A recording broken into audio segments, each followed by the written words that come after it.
Bonjour, je suis Stéphanie, la fondatrice de Carrière sans frontières, l'accompagnement main dans la main pour les femmes qui veulent créer un business de service en ligne rentable qui leur ressemble vraiment. Alors dans cette vidéo aujourd'hui, je réponds à une question qu'Annabelle m'a posée sur la communauté de femmes entrepreneurs épanouies sur mon groupe Facebook. Donc Annabelle m'écrit un message et me dit: j'ai récemment créé mon activité de coaching et je me sens complètement surmenée et épuisée. Je passe beaucoup de temps à travailler et j'ai l'impression de ne plus avoir de vie sociale. Comment gérer la surcharge de travail et garder la motivation sur le long terme? Alors Annabelle, tu es en train de soulever un problème qui arrive dans, je dirais, 99% des cas quand on démarre son activité en solo. C'est vraiment ce sentiment de devoir être au four et au moulin à la fois. Parce que c'est vrai qu'en plus d'exercer donc ton métier, donc pour toi ton métier de coach, eh bien, tu vas devoir gérer tout le reste, faire des vidéos, écrire des articles, créer tes campagnes d'emailing, créer tes programmes, gérer la compta, l'administratif, bref, la liste est longue, elle en finit plus. Et donc, du coup, face à cette surcharge de travail, qu'est-ce qu'on a toutes tendance à faire? On a tendance à travailler plus, normal. Donc on fait des horaires à rallonge, on a même parfois tendance à travailler le week-end, le soir assez tard, et on ne fait pas forcément de pause. Ça nous fait même culpabiliser quand on fait des pauses. Parce qu'en fait, on a vraiment cette fâcheuse tendance à se dire que pour réussir, si on veut que notre business marche, il va falloir travailler dur. Mais c'est faux. Ce n'est pas parce que tu travailles 10 heures par jour que tu vas être productive. En fait, la productivité et l'efficacité n'ont absolument rien à voir avec le nombre d'heures que tu passes à travailler par jour. En fait, ce qui est vraiment important pour gérer cette surcharge de travail et pour garder la motivation sur le long terme, c'est vraiment de comprendre en fait dès le départ que ce n'est pas toi qui dois t'adapter à ton business, c'est l'inverse. C'est vraiment ton business qui doit s'adapter à ton style de vie. Parce que si tu es devenu entrepreneur, c'est pour, en plus d'aider tes clients à aller mieux, c'est aussi pour pouvoir organiser ton temps comme tu le souhaites. C'est vraiment pour avoir cette flexibilité, cette liberté que tu n'avais pas quand tu étais salarié.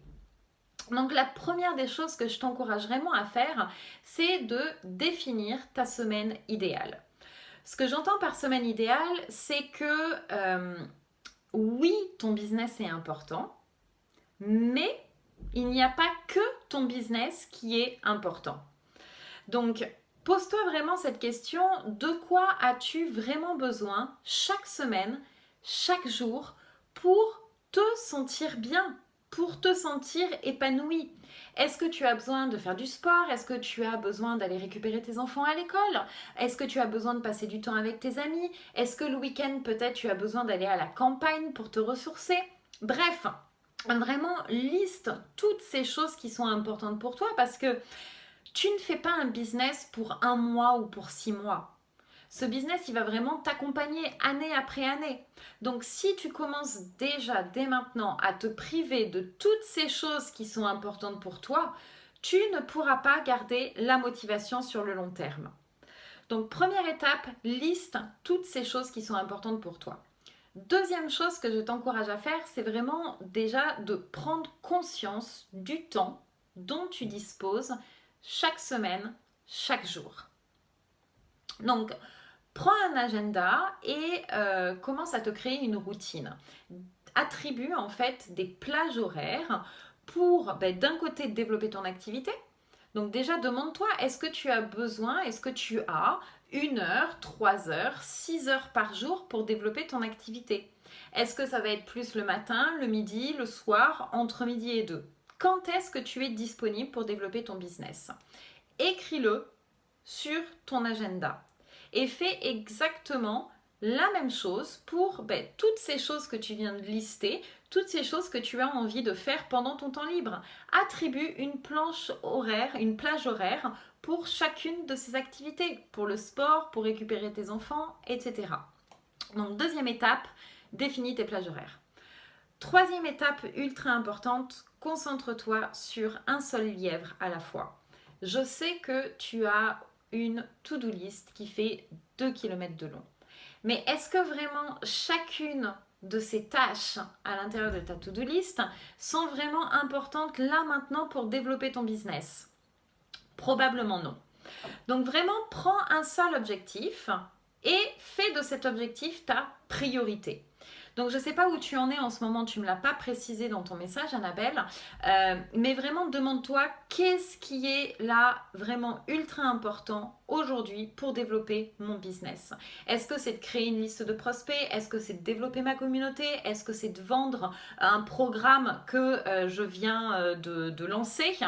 Donc détermine cet objectif et une fois que tu l'as déterminé, mais tout simplement, fais une liste de 3-4 actions qui vont te permettre d'atteindre cet objectif. Fais cette liste d'actions et priorise ces actions. Donc par exemple, si là tu viens de lancer un programme, tu te dis ok, une de mes actions c'est peut-être de faire un webinaire pour lancer ce programme et pour le faire connaître. Mais pour faire ce webinaire, qu'est-ce que tu as besoin de faire? Peut-être que déjà, tu as besoin de créer le contenu, tu as besoin de faire une landing page. Ensuite, tu vas avoir besoin de communiquer autour de ce webinaire et de faire certainement de la pub sur Facebook. Donc, note vraiment toutes ces actions. Quatrième et dernière étape, demande-toi de quelle façon tu es la plus productive. Parce qu'en fait, on fonctionne toutes de façon différente. Tu vois, moi par exemple, quand je fais quelque chose, j'ai besoin de me concentrer dessus pendant 3 ou 4 heures. J'ai besoin de ne faire que ça. Parce que si je commence à éparpiller mon temps et à me dire, ok, sur 4 heures, 1 heure, je vais faire ça. L'heure d'après, je vais faire une autre activité. Et l'heure d'après, encore une autre activité, je ne suis pas du tout efficace. Moi, je suis quelqu'un qui a vraiment besoin de rester concentré sur une chose à la fois. Donc, demande-toi, écoute-toi et demande-toi qu'est-ce qui est vraiment le mieux pour toi en fait. De quelle façon est-ce que tu es la plus productive? Et en fonction de ça, crée une organisation qui te convient. Voilà, donc c'était mes 4 astuces pour t'aider à gérer cette surcharge de travail et à devenir plus productive. Donc j'espère que cette vidéo t'aura aidé Annabelle et aura aidé toutes les femmes qui nous regardent aujourd'hui. Si vous avez une question sur le développement de votre activité, n'hésitez pas soit à m'envoyer un message à bonjour@carrièresansfrontières.com ou à laisser votre question en commentaire sous cette vidéo. Et j'y répondrai donc la semaine prochaine avec une autre vidéo. Si vous avez aimé cette vidéo, surtout n'hésitez pas à l'aimer et surtout à la partager. Faites-en profiter d'autres amis entrepreneurs qui, comme vous, ont besoin d'entendre des conseils. Voilà, je vous souhaite une belle journée et je vous dis à très vite. Bye bye!